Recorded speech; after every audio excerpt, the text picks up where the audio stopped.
Good morning, everyone. Coming to you this morning from Charleston, South Carolina, and other places all around the world. It's so good to see your faces. Welcome to another Money Monday on the Daily Huddle.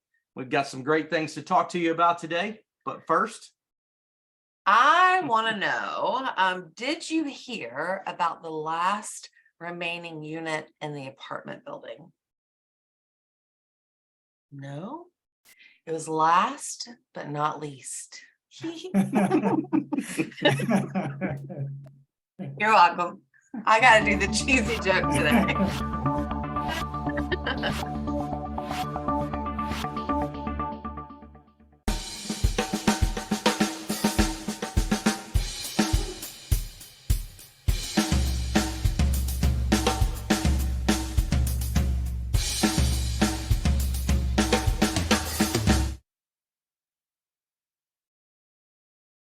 Good morning, everyone. Thank you for joining us today on Money Monday on the Daily Huddle. I'm Kimberly, this is my husband, Zack, and we are your Monday hosts for today. So I hope you enjoyed my cheesy joke because it was super cheesy, but that's what they're supposed to be, right?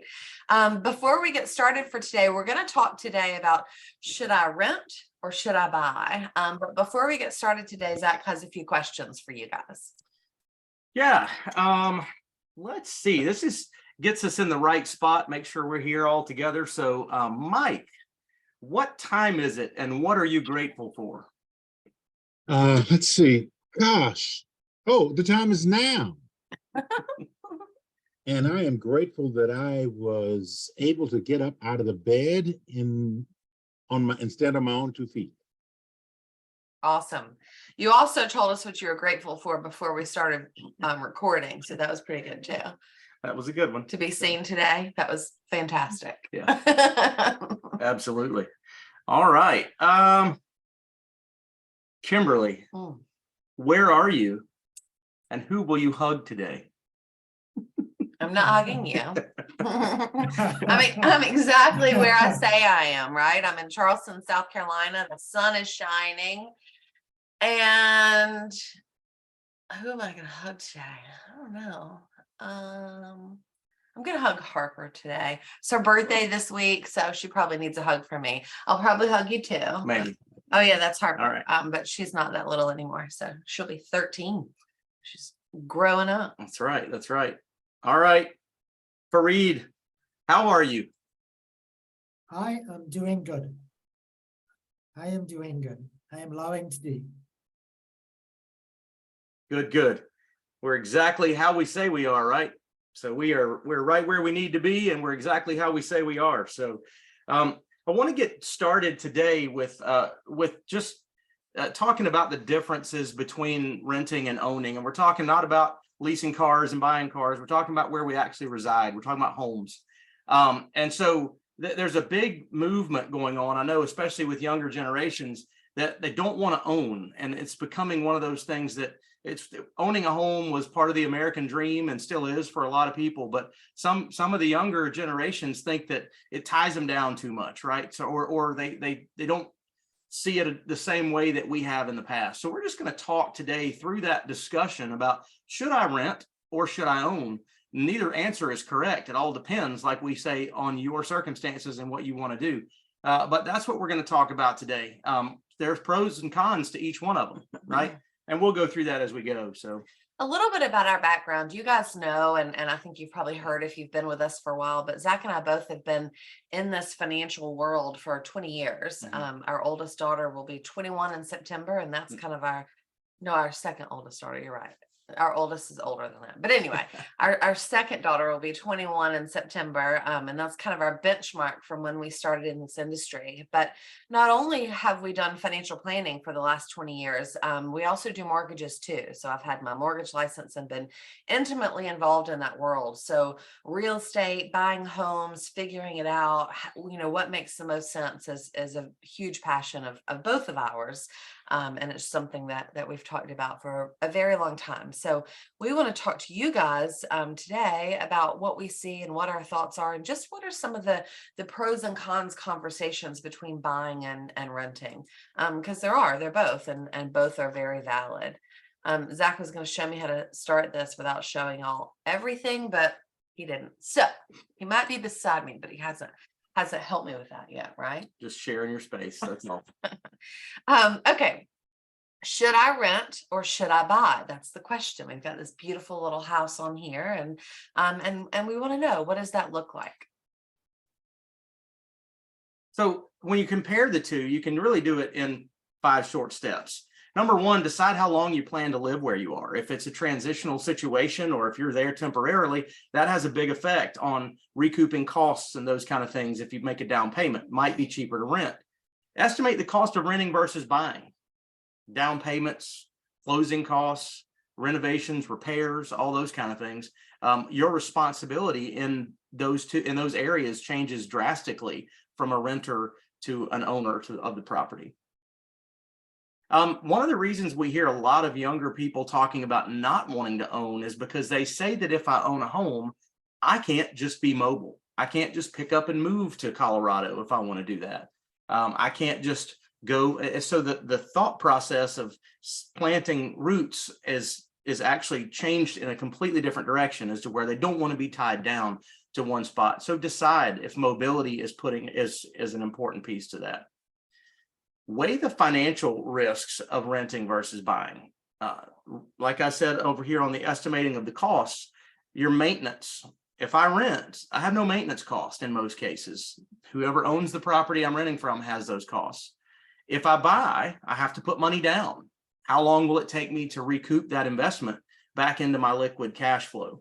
And then travel opportunities. And there are some interesting things that are different now about owning and being able to travel when you factor in the Airbnb and the VRBO world, or Verbo, I guess, as they're calling themselves now, because you can own a home and still travel and turn that home into a cash flowing asset when you're gone. So, and then finally, assess your financial situation. Whatever it is you're doing, you don't want to put yourself under duress. You don't want to put yourself in a position where you're uncomfortable financially. So we're going to talk about some pros of renting versus buying, right? If I rent a home, if I rent my home, I can easily move. When my lease is up, I can get up and I can go and I can move wherever I want. And I'm very, very mobile. I have no maintenance costs. My roof starts leaking, I call the landlord. My air conditioning goes out, I call the landlord. Something happens, I call the landlord. That's really freeing, right? Something that you don't have to worry about financially, you don't have to plan for. You can just pick up a phone call and make it and ask somebody to come and help you fix it. It's also cheaper in the short term. If I'm renting somewhere for a minute, right? If I'm going to be there for a year, maybe even 2, the cost to rent is going to be cheaper than the cost to own because of my down payment, because of my closing costs, because of potential repairs or renovations. And obviously, depending on the market, if it's a market like we've had for the last few years, maybe you still would have won by buying, but it just depends. But most of the time, it can be cheaper, yeah, cheaper in the short term. Versus buying. If you buy a house, you own it, right? You can own the house. You have that piece of paper that says, hey, this is mine. Or one day when you pay it off, you'll have that piece of paper that says, hey, this is mine. But it's still, for all practical purposes, it is your home. You can do whatever you want to with it. You can also cash in on the appreciation. So the last few years, we've seen a phenomenal real estate market. We've seen that growth and we've seen that equity almost double. We bought our house in 2019 and we probably have doubled based on what it was worth at that time, just because of the market that we're in. All markets won't be that way, but it was a good decision to buy when we bought. And you also have tax advantages. You can write off the interest for your primary residence, and you can obviously do things like that from a tax advantage perspective when you purchase a home. Anything you want to say there? No, I mean, again, all these things are what ifs, right? You're looking at your current scenario today, and that's what's important. Why it's important to take all these things into account. So, with owning a home, and you actually, Kimberly mentioned having the piece of paper that says you own the home. In doing this, being in this world for almost 20 years, or a little more than 20 years now, we have spoken to very few people that actually had the deed to their property in their filing cabinet or in their possession at all. There were many that were trying to get it, paying it down faster and doing things like that, but not many that had the deed to the property. So that's a funny, just a little But caveat there. conceptually, when you buy, whether you have the piece of paper or not, you still own it, right? So that's part of one of those things. Okay. All right. So now we're going to go to our cons between renting and buying. So when you rent, we know that rental rates will go up. We've seen it. We've got a couple of very interesting slides coming up that's going to show you the history of rental rates, but rental rates will go up. So you don't quite know what your expenses are going to be every single year, right? You know, you're not going to have the maintenance. But you don't know what your monthly cost to live there is going to be because they will go up. You have no financial incentive. You don't have the equity growth. You also don't have the equity loss if it's a down market, right? But you don't have that financial incentive to come in and make changes and spruce it up and do all those things because it's not your equity that you're building. It's whoever owns the property that you're living in. And you don't have any freedom to make changes. I remember when when we were in college, you know, Zach and I would, because we've been together 25 years this year, so that means forever, right? Because we're like 26. Just kidding. But when we were in college, you know, in our duplexes or whatever, we would call the landlord and we were like, we want ceiling fans in here. And they're like, I'm sorry, we're not paying for that. Okay, well, Zach will do all of the work. He still does all the work, right? I'm like, Zach, we need this now. And we'll just take it off our rent. Is that okay? And they would let us do things like that. But I still had to ask, you know, can I paint this room? Can we put wallpaper in here? Can we make this our space? Well, while we're living there, it's our space, but when we leave, it isn't, right? So they still had to approve everything. So we didn't have freedom to make changes. Even if we were allowed to, we still had to ask and we still had to, you know, get that permission. The cons on buying, it's definitely more difficult to travel and relocate. If you are leaving, you got to figure out what happens to the house that you own. Are you renting it? Are you selling it? Rental market right now is pretty good because there aren't a lot of houses out there to rent, especially long-term rentals. Long-term rental, yeah. Yeah. But as far as selling it, is this the market where I want to sell my house, right? Is it going to be worth less because our demand isn't where it used to be? What does that look like? So we have to figure out all those decisions before we decide to relocate, before we decide to take that dream job or you know, go buy that dream house in Colorado that Zach was talking about. And you also have more expenses. You have the regular everyday expenses of, you know, your mortgage, which is like your rent, and your utilities, which you're going to have either place, but you also have the roof and you also have a lot of times the lawn maintenance and trash service and just all of that stuff, you know, any repairs that you have that you wouldn't have if you were renting from someone else that took care of that for you. And you are your own landlord, right? So that can be a con. If I have a big leaking roof, I have to call myself and go, hey, how are you going to fix this? You have to figure it out. You have to make sure that you do that, because if not, then not only is your home situation not somewhere you probably want to live, but your investment is losing value too, right? Because you're not taking care of it. So a lot of different things to think about in both situations between your pros and your cons of renting and buying. And if you are considering buying, especially if you're looking at condos or neighborhoods that have homeowners associations and things like that, one of the big things that you need to ask is, what are the rental guidelines? Am I allowed to do short-term rentals like Airbnb or VRBO, or am I allowed to do long-term rentals? Even some condos associations will not allow but a certain percentage of the building to be renters. They want a certain percentage of the building to be owners that live in there too. So those are big questions to ask before you get into a contract on a purchase. Because at least it gives you the flexibility if you need it. Even if you don't intend to be flexible or need to be flexible, it's still important to understand the rules, right? It's still important to know, well, what if one day, and be aware of those situations and maybe you want to be in a neighborhood that doesn't allow those things. Maybe you're totally inflexible. So it's a good question to ask, regardless of what your stance on that type of rental is. So I thought this chart was super interesting. I found it earlier when I was putting this presentation together, but this is the historical median monthly rates from 1950 to 2021. So if you look at that, obviously it's a significant difference. In 1950, I could rent a house for $42, right? Let's go back and do that for a minute. But the rates have consistently gone up. But the other piece that I thought was really interesting is average rent prices have increased 8.85% per year since 1980, consistently outpacing wage inflation by a significant margin. That's a really big deal. It's really uncomfortable, in my opinion, if you're renting, because from a financial planning perspective, you've got to understand how much of your budget is going to your housing expenses. And we've talked before about the reality of structuring our budget, right? Where we can go in and we can squeeze every penny we can into this perfect little hole, but ultimately we need to make more money. If our rent continues to go up faster than our income goes up, and I've already squeezed my budget as perfectly as I can squeeze it, what are my options? What are my alternatives? Where can I go? What does that look like? So to me, when I saw this chart, I thought it was a very scary chart. Last year in 2021, I think the numbers, I think rent actually went up like 18.5% for last year, because it's such a significant growth because of the market of real estate. Remember, real estate's a market too, just like the stock market, just like your 401ks, right?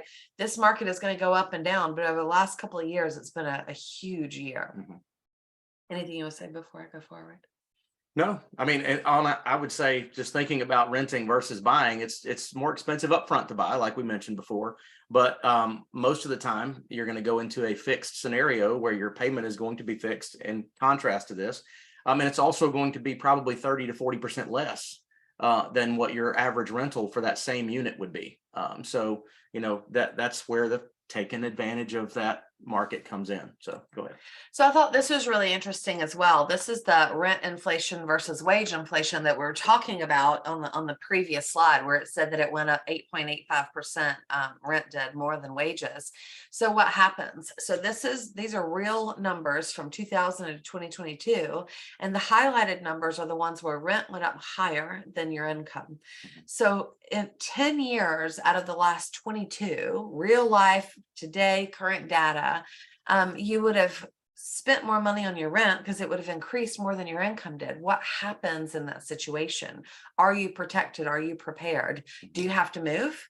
If you move, even if you rent, you still have those costs, right? You've got the moving expenses, you've got first month's rent, last month's rent, security deposit. It's still a significant chunk to move from one location to another. So when you're thinking about renting versus buying, and do I want to stay, and do I want to go, you really need to factor this in, because some of these numbers can be scary. I was looking back in 2009, wages went down by 1.51%, and they went up, but your rent went up by 2.28%. So that's a pretty significant swing on income versus expenses. So just keep that in mind when you're looking at that. And then obviously we're going to talk about obstacles to buying a home. I think most people, when you talk to them and you really put it in perspective in those conversations, unless you're somewhere like California, where it's just the barrier to entry to buying a home is massive, significant for most people, then there are options in a lot of other places in our country. So what are the obstacles to home buying? A couple of things: lack of down payment and closing costs. We've talked about that before, where, it's not just simple budgeting, but you can start there. You can start by putting that plan in place and seeing where that is. You guys have mentioned that Digit app that helps you, save that money that you're not actually planning on saving. It just unexpectedly happens. And so whatever is kind of a set it and forget it piece, do that, but also increasing your income. Get a side hustle, figure it out, find some way to make extra money. Get a roommate, even if you don't want a roommate, get a roommate for a year or two, so you have that extra income coming in. However you do that, to save that money and save for closing costs. I say save for closing costs, but a lot of times you can ask the seller to pay closing. So that's a really important concept to understand when you're buying a house. Let's say, and this is just basic numbers and just to kind of give you an idea, but let's say you're buying a house for $100,000. I know there are no $100,000 houses out there. I know, don't get on to me, but let's say that you are. And let's say, just for easy numbers, closing costs are $6,000. Once you've got your attorney fees, your escrows, all that factored in, let's say it's $6,000. So you've got enough money to put the down payment on the house, but you don't have the closing costs. What can you do? Well, instead of buying that house for $100,000 from the seller, you can buy that house for $106,000 from the seller and ask them to pay that $6,000 in closing, and then they still net their $100,000 at the end of the day. So there are ways around that piece of it. Down payment is down payment is down payment, unless it's a gift of equity situation from a family member. You're coming up with that down payment money, but closing costs we can figure out, and we can kind of make magic happen. So just know, speak to someone who's educated on those options and who's educated in those situations, because they can give you solutions, which is what you're looking for. Sometimes poor credit history can be an obstacle to buying a home. It can also be an obstacle to renting somewhere too, right? If you have poor credit, it's going to hurt all the way across the board. How do you fix it? We have a guy coming on next week. His name is Rusty Bressy, and he works for a company. He owns a company, I guess, called Score Navigator. And I'm not going to steal his thunder for next week, but he's going to teach you about credit, not just pay your bills on time. That's obvious, right? But he's going to teach you what to do and how to do it. And it's going to be a really great conversation. So hopefully, if that's the situation you're in, you can learn from him next week and reach out to him if you need something specific for that. But also the last piece is lack of understanding and information about the home buying process. Find someone that will teach you, because that is the job of a loan originator, a real estate agent, is to teach you and hold your hand through that process if you don't understand. Finally, there are solutions. You can ask us, you can ask anybody that you're around, but there are solutions. So if you want to buy versus rent, then ask those questions and ask those solutions. So I'm going to stop this share. Do you want to say anything before I stop? No. I'm going to stop this share because I know I've been chatting for a while and we've got some questions in the chat. But while I'm reading these chats, go ahead and ask your questions. Cece? Good morning. Thank you so much. I wanted to know what was the gentleman's name? Rusty Dusty or Rusty Bressy? I'll put it in here and you'll see it come out. It's Rusty, Bresse, Bressy. Thank you. You're welcome. But he'll be on next week. He's taught. I told him when I talked to him about, coming on as a guest, I've been in this world, right, and mortgages specifically for almost 21 years now. And even though that's what I do like every day, looking at my clients' credit and trying to figure out where they are, what that looks like, he's taught me so much that I never knew. So I think he'll be a great person for you to talk to too. Any other questions while I am reading through some of these? Cece? Yes. I had a question. Let's say a flood happens in the condominium and it's originating from another unit, and the other unit is denying that this water is coming in. So I contacted the mortgage company and say, hey, my house is unlivable. What can they do as a mortgage company to protect the value of the property? I think the first answer to that is that you got to be able to have somebody prove where the water's coming from, to have a leg to stand on from that perspective. That's what they're going to want to see to place liability. When you're dealing with insurance, regardless of what kind it is, and it would be your homeowner's insurance before it would be your mortgage company, probably. Yeah, right? Yeah, it would be your homeowner's insurance. If you're a renter in the condo, then it's going to be dealing with the condos association, and hopefully you have renter's insurance to cover your contents. But it's going to be going through the homeowner's insurance of the owner of that unit that you're renting. But they would come in, find the leak, document that, and then it would be between the two insurance companies. The person denying that it's coming from their place can't really deny it when the proof is there. But that's and condo associations have their own insurance, umbrella policies, those kind of things to cover, displacement and those kind of things. But it would definitely be prove where the leak's coming from. And this is a perfect example of home ownership where you can't just say, I can't live in it, I'm going to stop paying for it, because that's your obligation and your contract between you, if you do own it, and the mortgage company that has that loan. You got to take that and keep paying it. So Cece, I have a good friend that is an attorney in Conyers, Covington area, so I can pass along his information to you. I'm sure that he would give you his opinion on where to go. And I think if this is your situation, you should probably ask someone in that situation, you know, for information. So I'll send you that outside of this group. What other questions do we have?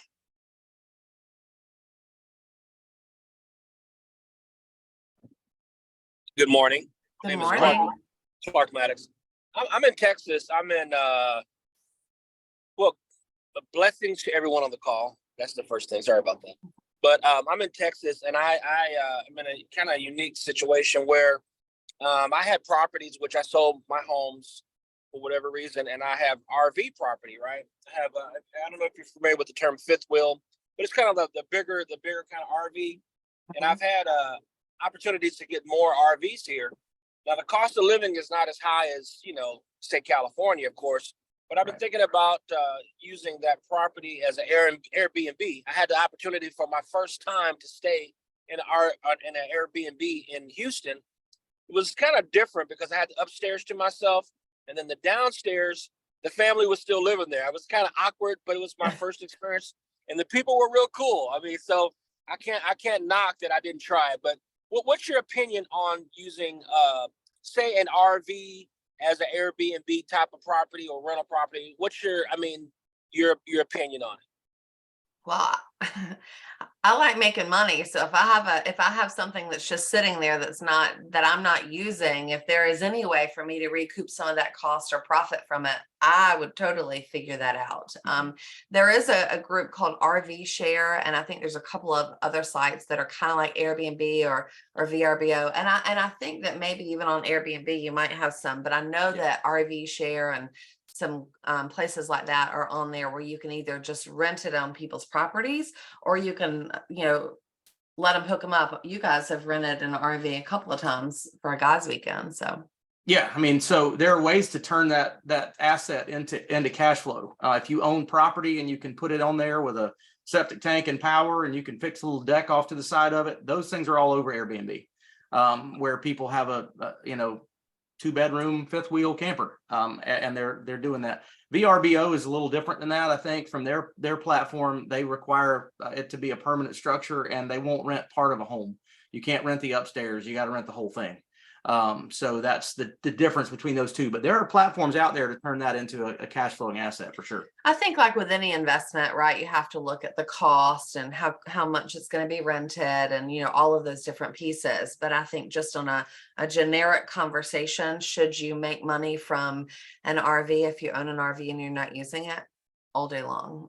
Should you buy an RV and then rent it out? I think those are, you got to look a little bit deeper, right? And what that costs you, what you think you can make, where that's going to sit, you know, different conversations. Wear and tear insurances are all going to be different too. So yeah, but ultimately, I'm a fan of turning your liabilities into assets and into income producing pieces. So let me add one thing.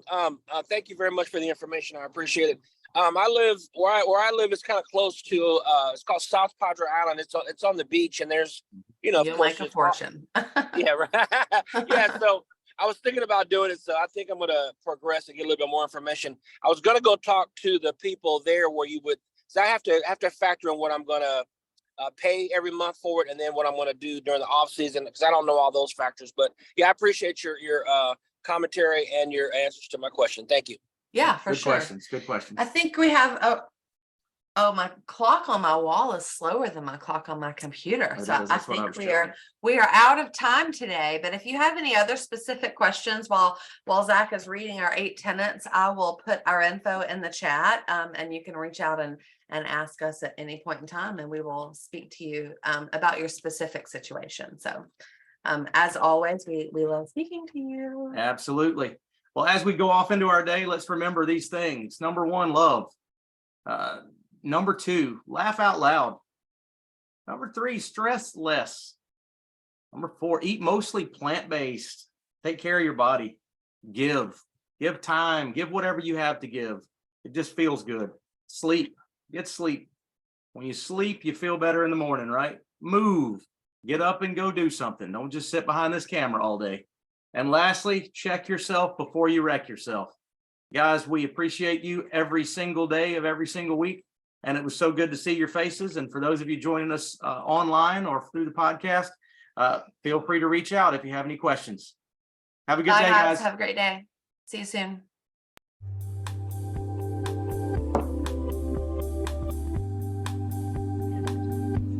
Thank you. Have a great day now. You're welcome. Cece, if you want that